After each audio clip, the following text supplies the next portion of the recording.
మనం వస్తున్నామని నీ ఫోటో.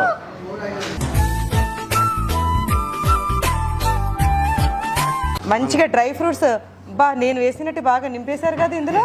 ఆ టైప్ స్వీట్ నేను హాట్ అని నన్ను చూపించేయండి. మరి మీకు హాట్ అంటే ఇష్టం కదా. అంటే నేను ఎంత హాట్?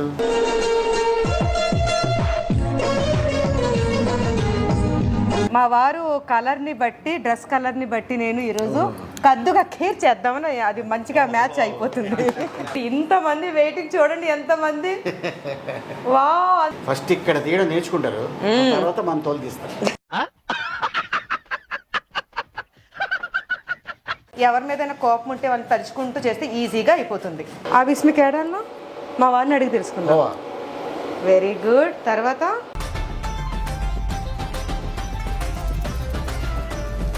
मैडम अभी तैयार किया? हाँ, तो आप खाने के लिए तैयार है? आप भी तैयार है? हाँ, రెడీ. రుచి అయితే సూపర్. ఒక విధంగా చెప్పాలంటే మా షాప్ లో చేసేదానికంటే చాలా అద్భుతంగా చేశారు. మీరు అదృష్టవంతులండి. నేను చేసింది కూడా ప్యాక్ చేసుకుని తీసుకొచ్చాను. ఇప్పుడు అందరు ఇఫ్తార్ చేసేసుకుందాం. మిఠాయి షాప్ కి వెళ్ళిపోతే అక్కడ నీకు మంచిగా అక్కడ ఇంకో మమ్మీ షాహీ తుకడా. వాలేకుం సలాం. మా మీటి వచ్చేసింది ఎతేఖాఫ్ నుండి.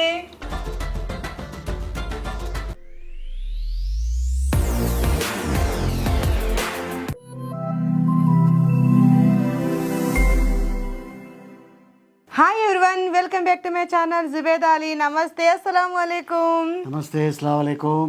చాలా మంది నేను చేసే స్వీట్స్ చూసి వ్లాగ్స్లలో చూసి మాకు తినాలనుంది అని చాలా మంది అడుగుతున్నారు. కానీ సో సారీ అండి, మీ అందరికీ నేను ఎలా చేసి పెట్టాలో నాకైతే అర్థం అవ్వట్లేదు. కానీ నేను చెప్పింది అలా చూసి మీరు ఇంట్లో ట్రై చేసుకొని తినమని అదొక్కడే చెప్పగలను. కానీ చాలామంది ట్రై చేస్తున్నారు. అండ్ అలాగే చేసిన వాళ్ళు కూడా సార్ మనం చూపించారు కదా, మేము కూడా ట్రై చేసామని చాలా బాగుందని చెప్తున్నారు. చాలా హ్యాపీ అనిపిస్తుంది. థ్యాంక్ యూ అండి సో మచ్. ఇంకా 2 days లో రంజాన్ వచ్చేస్తుంది. మరి ఇంట్లో స్వీట్స్ ఉండాలి కదా, అందరూ వస్తారు. నేను ఇప్పుడు ఆ స్వీట్స్ అని వండుకుంటూ కూర్చుంటే మరి రెడీ అవ్వాలి. రంజాన్ అనగానే మంచిగా అవుట్ ఫిట్స్, మంచిగా మేకప్ అది లుక్ లో ఉండాలి కదా. ఆ రోజు కూడా వంట కుకింగ్ అని కష్టం, చాలా కష్టం. ఎందుకంటే ఆ రోజు నమాజ్ ఉంటుంది, తర్వాత వాళ్ళు రెడీ అవ్వాలి వచ్చిన గెస్ట్లకి. అండ్ ఏంటంటే ఇక్కడ ఇంకొకటి, నువ్వు జనరల్గా ఇంట్లో తయారు చేస్తున్నావు కదా షీర్ కుర్మా. అవును. బట్ ఇప్పుడు ఏంటంటే ఈ సీజన్లో ఈ 1 monthలో మా ఫ్రెండ్ షాప్ ఒకటి ఉంది. ఆ షాప్ పేరు నా పేరే. మీ పేరు మీద షాపా? అంటే టెన్షన్ పడకు. ఆలివ్స్ ఆలివ్ మిఠాయి షాప్. ఆలివ్ మిఠాయి షాపు. విన్నాను. సో వీళ్ళు మచిలీపట్నం.